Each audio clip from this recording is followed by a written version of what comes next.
ये कहानी है मीना नाम की एक लड़की की जिसे फोटोग्राफी और वीडियोग्राफी का बहुत शौक था। अरे यार, इस दो कौड़ी के फोन से एक भी फोटो अच्छी नहीं आती है। तभी वहां मीना की माँ पल्लवी आती है। अरे बेटा पल्लवी, फोटो ही खींचती रहोगी या खाना भी खाओगी?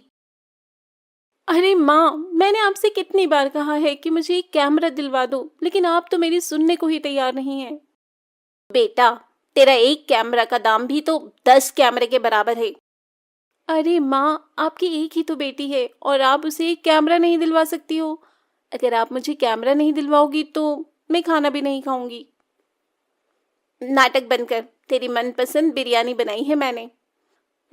अच्छा, आज खा ले रही हूँ लेकिन कल से नहीं खाऊंगी। हाँ, चल देखती हूँ कि तू अपनी बातों पर अमल करती है या नहीं। हाँ, देख लेना आप। पहले मैं जरा आज अपनी बिरयानी खा लूं। पगली।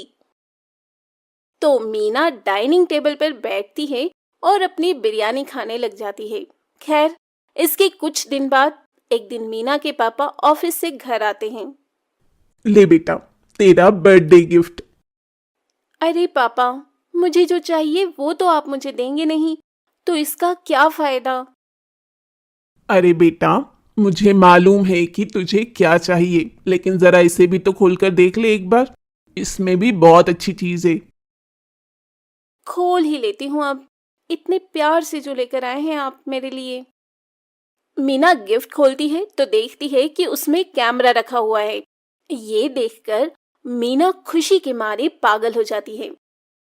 अजी, मैंने आपसे मना किया था ना कि इतना महंगा कैमरा अभी मत दिलाइए इसे।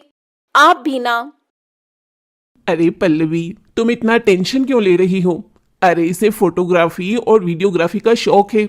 अगर हम इसके शौक पूरे नहीं करेंगे तो कौन करेगा? Yes papa, you are the great. आप तो मुझे बहुत अच्छे से समझते हैं। उफ भगवान, ये दोनों बाप बेटी का क्या करूं मैं।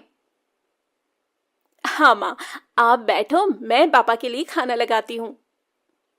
देखा, आपसे कैमरा मिल गया तो खाना भी लगा रही है अब। अरे कोई बात नहीं, अभी इतनी बड़ी बेटी भी नहीं हुई है हमारी, बच्ची ही तो है। हम्म। खैर, अब मीना को अपना पसंदीदा कैमरा मिल चुका था, इसलिए वो अब अच्छे अच्छे स्पॉट पर जाकर फोटोग्राफी करना शुरू कर देती है। कि तभी एक दिन जब मीना किसी खूबसूरत नदी के किनारे फोटोग्राफी कर रही थी, तभी उसके पास एक आदमी मुंह में रुमाल बांधे हुए आता है। ए, तुम लोग कौन हो? अरे जाने मन, हम लोग कौन है अभी तुझे बताते हैं। इसके बाद दीपक मीना को जोर से धक्का देता है और उसका कैमरा लेकर वहां से भागने लगता है। लेकिन मीना बड़ी चालाक थी। वो जल्दी से दोनों के सिर पर 2 पत्थर से वार करती है। आई! चुप बेवकूफ। वहीं मीना जल्दी से उनके पास आ जाती है और अपना कैमरा उठाती है। बड़ी चालाक बन रही है ना तू। रुक, तुझे अभी इसी नदी में फेंकता हूं। तब दीपक मीना से उसका कैमरा छीनता है और उसे नदी में फेंककर राजेश के साथ फरार हो जाता है। वहीं दूसरी ओर मीना चुड़ैल बन जाती है।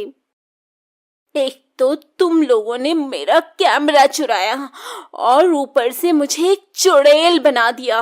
अब मैं तुम लोगों से बदला लूंगी, बदला।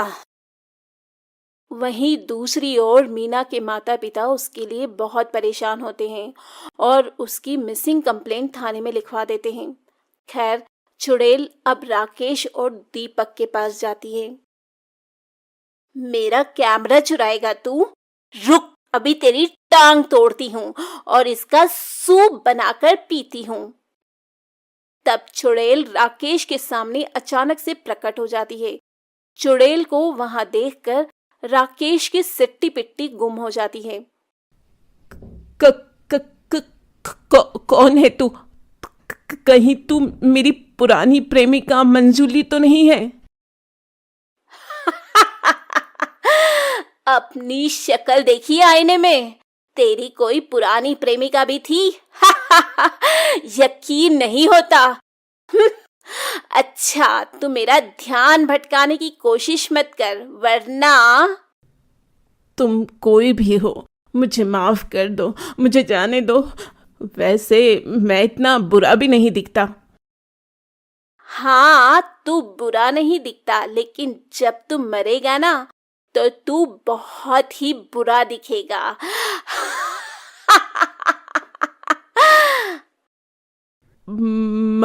मरेगा मतलब? हाँ, अगर तू मरेगा नहीं तो मैं तेरे हाथ और पैर का सूप बनाकर कैसे पीऊंगी रे? नहीं नहीं, ऐसा मत करना। एक तो मेरा कैमरा चुराता है और मुझे मारता भी है, और ऊपर से बोलता है कि तुझे ना मारूं। अच्छा, तो तू कैमरा वाली चुड़ैल है? हाँ। तब इसके बाद चुड़ैल राजेश के हाथ पैर तोड़ देती है और उसे मार डालती है।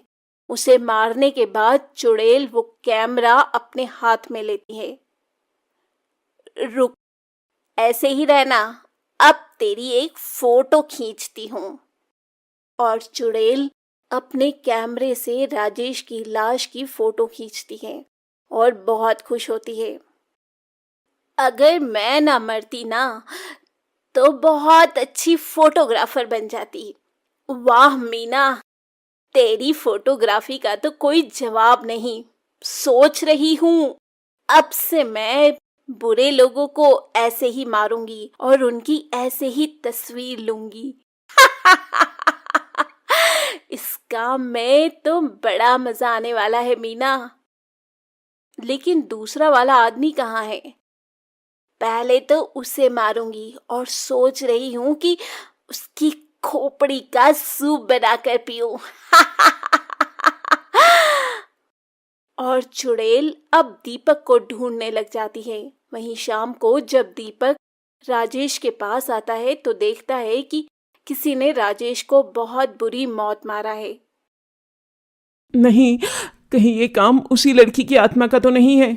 मुझे भागना होगा यहाँ से। तभी वो वहां से भाग जाता। वहीं दूसरी ओर चुड़ैल एक आदमी की दुकान के पास जाती है। दरअसल वो आदमी मोहल्ले में बासी मिठाइयां बेचता था। इस आदमी की वजह से मेरा बहुत बुरा वाला पेट खराब हो गया था। इसे तो मारना ही पड़ेगा। खैर, वो आदमी अपनी दुकान बंद करके घर के लिए निकलने लगता है कि थोड़ी दूर आगे बढ़ने पर एक सुनसान गली में उसे चुड़ैल मिल जाती है। चुड़ैल? वो भी कैमरे वाली? आजकल चुड़ैलों के पास भी कैमरा होता है क्या? और क्या, हम लोग मॉडर्न जमाने के चुड़ैल हैं। हमारे पास सब कुछ होता है। अच्छी बात है, अच्छी बात है। लेकिन तुम्हें मुझसे क्या काम है? सुना है तू बासी मिठाइयां बेचता है, जिससे लोगों की तबीयत खराब हो जाती है। नहीं नहीं, ये किसने बोला? ये सब गलत है। मैं तो कॉलोनी में सबसे ताजी मिठाइयां बेचता हूँ। तभी चुड़ैल अपनी शक्ति से उस आदमी की दुकान की मिठाइयां अपने हाथों में प्रकट करती है। अच्छा, तो ये ले, अपनी सारी मिठाई खा ले। अब वो आज मेरा पेट खराब है। मुझे पता था कि तू यही बोलेगा, लेकिन मैं तो तुझे ये मिठाई खिलाऊंगी। नहीं नहीं। जबरदस्ती उस आदमी के मुंह में मिठाई के डिब्बे को ठूंस देती है, जिससे उस आदमी की मौत हो जाती है। बड़ा आया, मेरा पेट खराब करेगा। गया ना काम से। उसे मारने के बाद चुड़ैल उसकी तस्वीर ले लेती है। मोटा गेंडा कहीं का, इसकी तो फोटो भी अच्छी नहीं आई। इसके बाद चुड़ैल दीपक को ढूंढने लग जाती है, लेकिन फिर भी उसे दीपक का कहीं पता नहीं चलता। आखिर ये दुष्ट दीपक है कहाँ?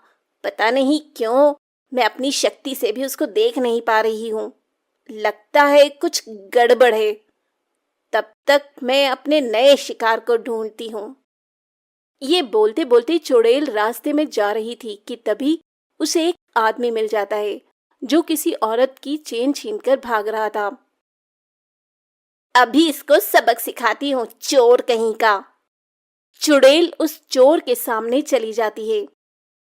आह, चुड़ैल! अरे चोर, कितनी चोरी करेगा? हाँ, जाने दे चुड़ैल, मेरी एक छोटी बेटी है। तो क्या उसे भी चोरी करना सिखाएगा? तुझे तो मरना पड़ेगा ही, नहीं तो तू अपनी बेटी से भी चोरी ही करवाएगा। इसके बाद चुड़ैल उसे मार देती है और उसे एक खंबे से लटकाकर उसकी फोटो खींचती है। ये फोटो तो बड़ी जबरदस्त आई है। खैर, कुछ दिन बीत जाते हैं और कॉलोनी में चुड़ैल के बारे में सबको पता चलने लगता है। तभी एक दिन कॉलोनी वाले पंडित को बुलाते हैं। उस घर की एक सदस्य है वो चुड़ैल। पंडित जी, ये तो मेरा घर है। हाँ, तुम्हारी बेटी मर चुकी है और वो चुड़ैल में बदल चुकी है। वही ये सब कर रही है। ये सुनकर मीना के माता पिता बहुत रोते हैं। रो मत बेटी, हमें उसकी आत्मा को मुक्ति दिलाना होगा। ठीक है पंडित जी, आप जो कहेंगे हम वही करेंगे। मीरा का एक खूनी है जो अभी तक पकड़ा नहीं गया है। हो सकता है कि उसके पकड़े जाने के बाद उसे मुक्ति मिल जाए। अच्छा पंडित जी। खैर, कुछ दिन बाद इंस्पेक्टर दीपक को पकड़ लेते हैं और उसे पकड़कर उसे हथकड़ियां लगाकर कॉलोनी में ले आते हैं, जहां आज कॉलोनी वाले पूजा करने वाले हैं। बेटा मीना, हमें पता है कि तुम्हारे साथ बहुत गलत हुआ है, लेकिन तुम बेवजह बेकसूरों को मत मारो। और ये देखो, दीपक पकड़ा गया है, हमारे सामने आओ। तभी चुड़ैल वहां पर प्रकट हो जाती है। वो लोग बेकसूर नहीं थे। माना कि वो लोग बेकसूर नहीं थे, लेकिन कानून को अपने हाथ में मत लो मीना। हाँ बेटा, अब तो दीपक भी पकड़ा गया है, ये सब मत कर बेटा। हाँ बेटा, तू तो हमारी प्यारी बिटिया थी ना, तो फिर क्यों नहीं करती है ऐसा? इस तरह सभी लोग उसे बहुत समझाते हैं। ठीक है माँ पापा, मैं अब से किसी को भी नहीं मारूंगी, लेकिन इस दीपक को भी नहीं छोड़ूंगी। अलविदा। इतना कहने के बाद चुड़ैल दीपक को अपने साथ हवा में उड़ाकर ले जाती है और जाते जाते ऊपर से कॉलोनी वालों की फोटो भी खींच लेती है। ये फोटो देखकर मैं आप सबको बहुत याद करूंगी। वहीं चुड़ैल दीपक को अपनी दुनिया में ले जाकर उसे क्षण भर में मार देती है और इस तरह चुड़ैल का बदला पूरा हो जाता है।